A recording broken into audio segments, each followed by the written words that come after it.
노변입니다. 장기입니다. 노변장기 노영희 변호사 장용진 기자 나왔습니다. 어서 오십시오. 안녕하십니까. 안녕하세요. 예. 연휴 잘 보내셨나요? 네, 너무 잘 보냈어요.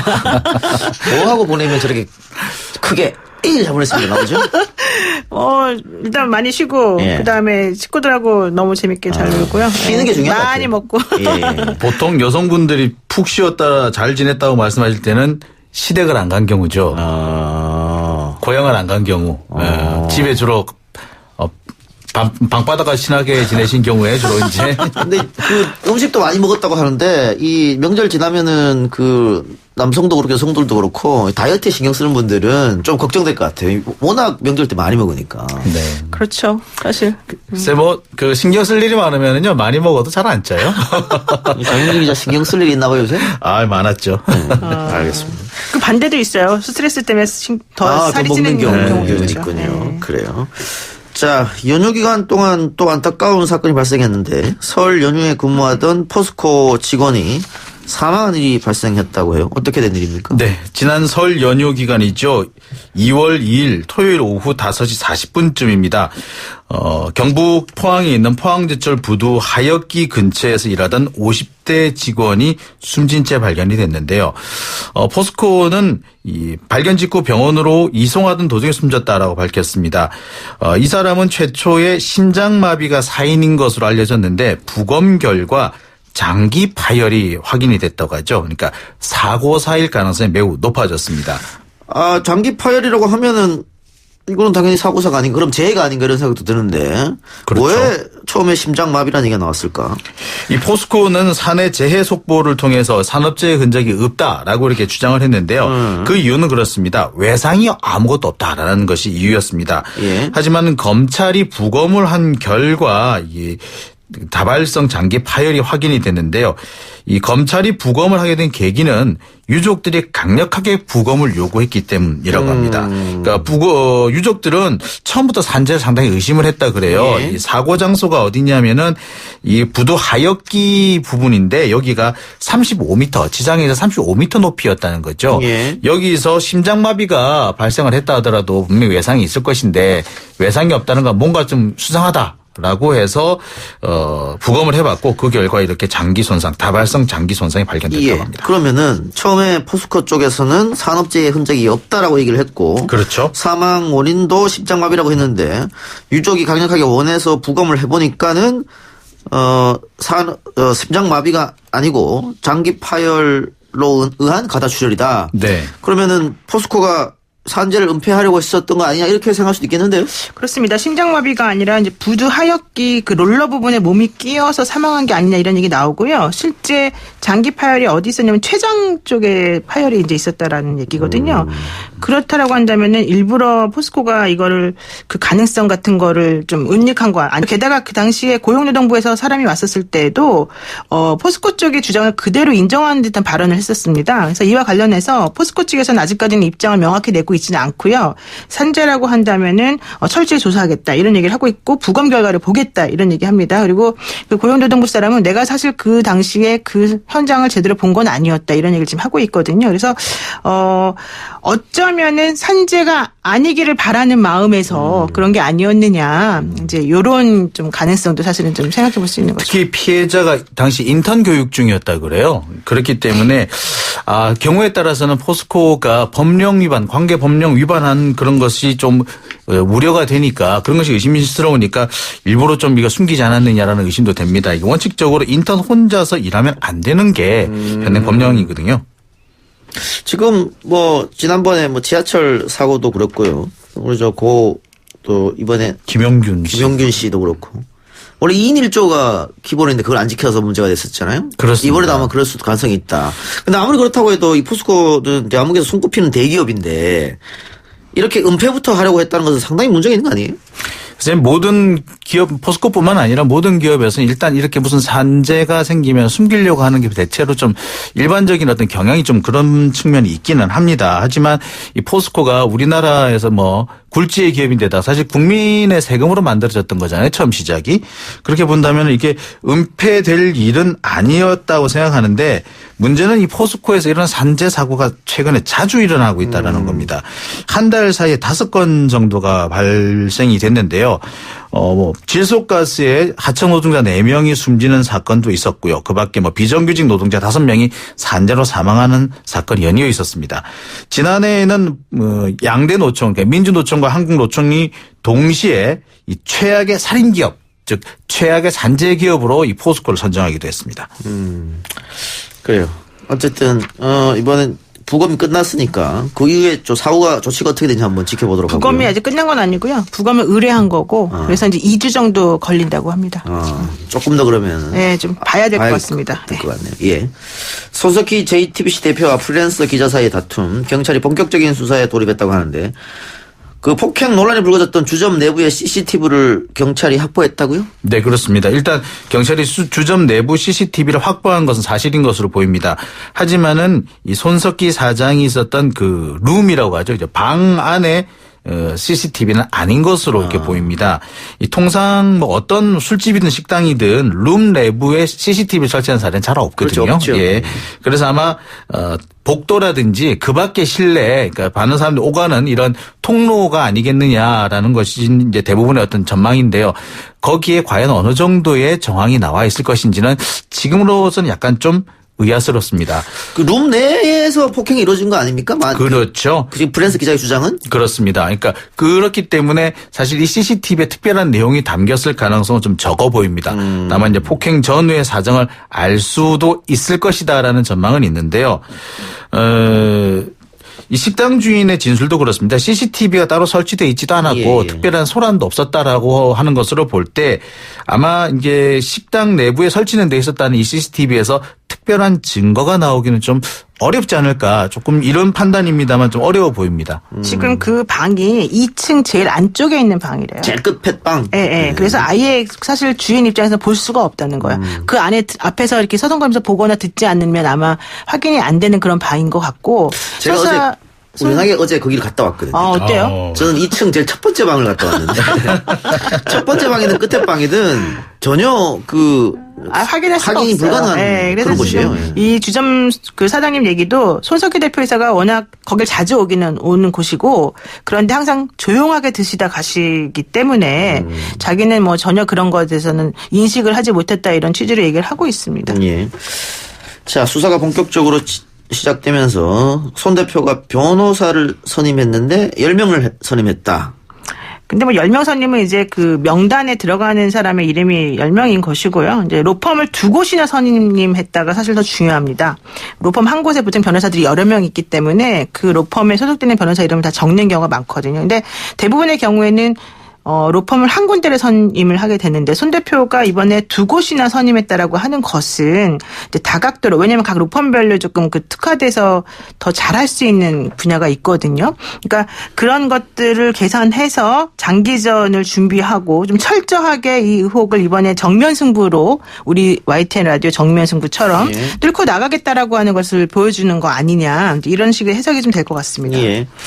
자, 지금 프리랜서 기자는 손 대표를 검찰에 고소했다. 네. 맞고서 상태죠, 그러면 지금? 그렇습니다. 서로 맞고서 상태인데요. 이제 일단 손석희 사장은 명예훼손이라든지 협박 등의 혐의로 고소를 해둔 상태고요. 이 프리랜서 기자 김 씨 역시 이 폭행으로 먼저 이제 고소를 했는데 최근에 또 명예훼손과 협박 혐의로 또 추가 고소를 했습니다. 명예훼손보다는 협박이 더 형량이 크지 않습니까? 그렇죠. 사실은 이제 폭행 협박 이런 거는 다음 그 범죄로 나아가는 수단으로 또 사실은 활용되기도 하고 또 옳지 않은 일이기도 하고 그렇죠. 근데 그 협박은 그러면 어떻게 입증이 될까요? 두 사람이 주고받은 문자라든가 이런 걸로 할 수 있을까요?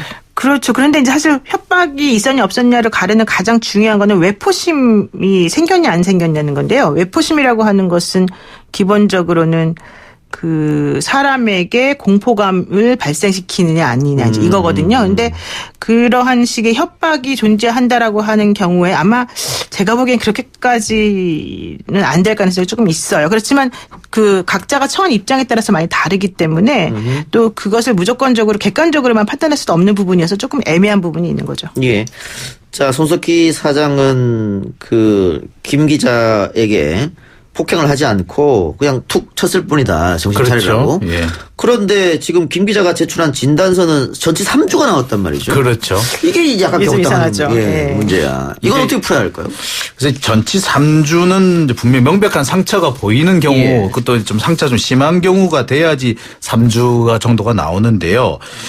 그렇다고 본다면은 이 폭행 상해 진단서가 아예 가짜이든가 아니라면은 이 손 대표가 뭔가 거짓말하고 있거나 둘 중에 하나로 보입니다.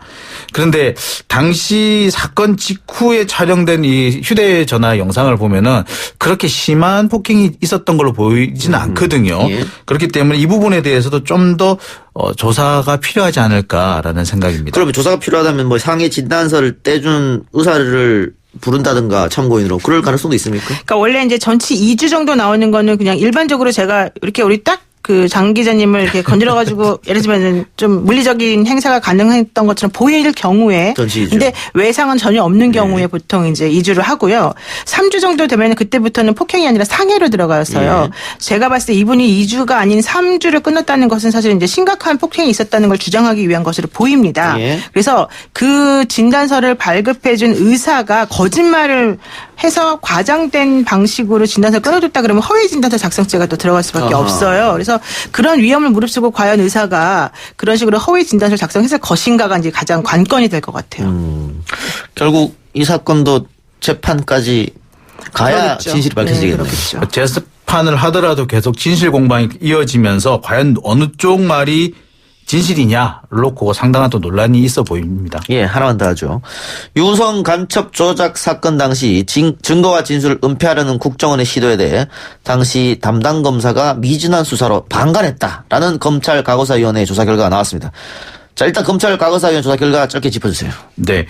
이 유성 간첩 조작 사건은요, 지난 2011년에 발생한 사건입니다. 서울시 계약직 공무원으로 있던 유우성 씨가 자신이 관리하고 있던 탈북자 200여 명의 정보를 북한 보위부에 넘겨줬다라는 이유로 구속 기소가 된 것인데요.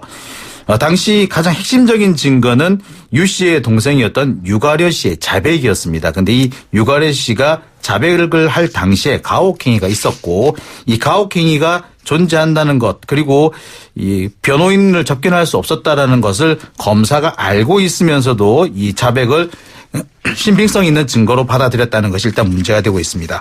그다음에 출입국 증거 기록이 조작됐다는 부분에서도 이 검찰이 충분히 확인을 했어야 했는데 검사가 충분히 확인하지 못한 점 그리고 이 사실상 국정원의 조작을 방조한 점이 인정된다라는 것이 검찰 과거사위의 지금 현재 조사 결과입니다. 예.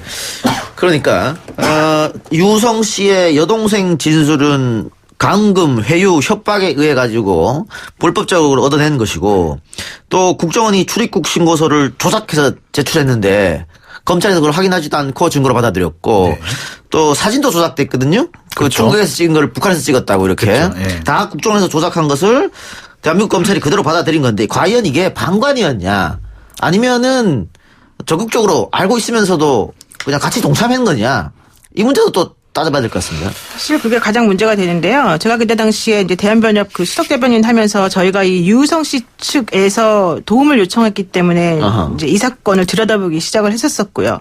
그러면서 유가려 씨의 그 국정원에서의 회유와 협박이 어떤 것이었는지에 대해서 이제 저희들에게 소상히 좀 얘기를 한 바가 있었습니다. 근데 지금 그 말씀하신 것과 같은 종류의 쟁점들이 있었었고 거기서 핵심은 과연 검찰이 국정원으로부터 그냥 자료를 받아서 수동적으로 제출하기만 한 것이냐 아니면 은폐나 은닉이나 위조나 이런 것들이 있음에도 불구하고 그것을 적극적으로 같이 방조해서 제출한 것이 이게 핵심이었는데요.